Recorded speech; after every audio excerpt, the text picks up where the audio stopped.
పనిచేసే కార్మికులకి 3 నెలల నుంచి 4 నెలల నుంచి శాలరీలు ఇవ్వకపోతుంటే మీ జన్మలు ఎందుకయ్యా? మీరెందుకయ్యా రాజకీయ నాయకులు? మీరెందుకయ్యా? మీ బతుకులు ఎందుకయ్యా? మీరు ప్రజాసేవ కోసం మీరెందుకయ్యా శాలరీలు ఇవ్వక? సెంట్రల్ గవర్నమెంట్ స్టేట్ గవర్నమెంట్ వాటాలో ఉన్నదాన్ని కూడా 3 నెలల నుంచి శాలరీలు ఇవ్వట్లేదని చెప్పి వాళ్ళు కార్మికులు మాట్లాడుతుంటే మీరు ఎందుకయ్యా? మీ జీవితాలు ఎందుకయ్యా బతకడానికి? సిగ్గనిపించరా కొద్దిగా?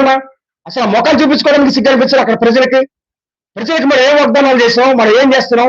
వాళ్ళు ఏం అడుగుతున్నారు? ఎలాంటి బాధల్లో ఉండి ఏం అడుగుతున్నారు? కనీసం సోయే సంపుందా?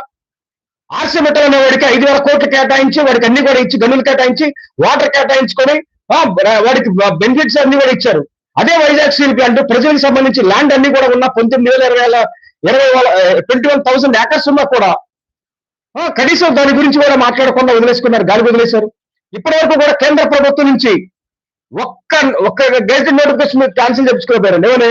మేము దీన్ని ప్రైవేటైజేషన్ చేయట్లేదు, మేము వెనక్కి తీసుకుంటున్నామని అసలు